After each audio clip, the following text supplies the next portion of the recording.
Assalamualaikum warahmatullahi wabarakatuh, geng. So ni aku nak review sikit aku punya casing Honor 400 ni baru. Dia ada stand, geng. Nampak? Dia ada stand. So kita boleh standkan dia macam ni. Lepas tu boleh pusing juga dia punya ni. Contohnya nak pusingkan ni macam ni boleh. Nampak? So boleh letak macam ni. So fleksibel juga lah, dia boleh pusing. Nampak?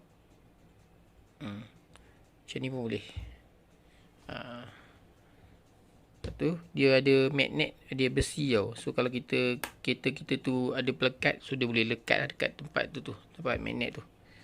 Lepas tu dia punya ni kedudukan handphone kita ke dalam. Kalau jatuh insyaAllah takkan problem lah. So aku beli dua. Satu lagi yang jenis ni. Ni pun sama juga. Dia boleh buka dan boleh pusing macam ni.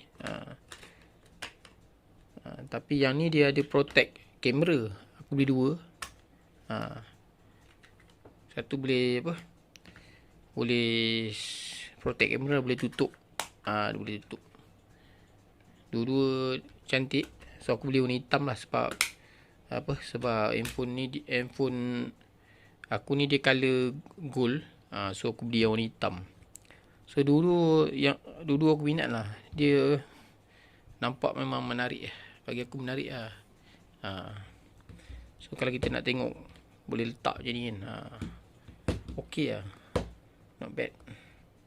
Nampak. Dia ada stand. Tak payah nak pegang-pegang. Okay, geng. Yang ni lagi best. Dia protect kamera. So kalau kita letak dekat macam pergi camping, letak atas tanah ke apa ke, so dia tak kena lah, tak kotor. So tapi yang ni pun nice juga. Memang dua-dua cantik. Bagi aku dua-dua cantik. So aku pakai dulu yang ni. Jom kita cuba pakai casing ni, tengok macam okey ke tak okey.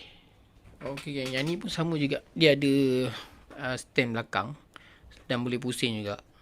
Cuma yang ni dia special, dia kamera dia boleh tutup. Boleh tutup dan boleh buka. Nampak? Itulah dia kamera dia. So bolehlah tutup. Boleh tutup macam tu. Okey juga. Dua-dua okey. So aku akan letakkan dekat bag YouTube punya bag tu. Kalau yang mana berminat, korang tekan je lah bag tu. So yang ni dia ada wireless charger, kan. Tapi handphone ni dia tak support wireless charger. So tak ada lah. Aku tak tahu fungsi dia macam mana. Sebab yang ni aku tak ada. Sebab aku ada power bank wireless charger ni. Dia memang tak ada. Untuk yang Honor 400 dia tak support wireless charger. Yang Pro baru ada. Tapi sebab tu dia tak ada function untuk ni. Nampak? Ni power bank wireless charger. Tak ada support. Nampak ni. Kalau dia support, dia dah boleh detect lah kat sini. Ni tak ada pun. Nampak? Itu sajalah, geng. Alright, selamat bershopping. Assalamualaikum.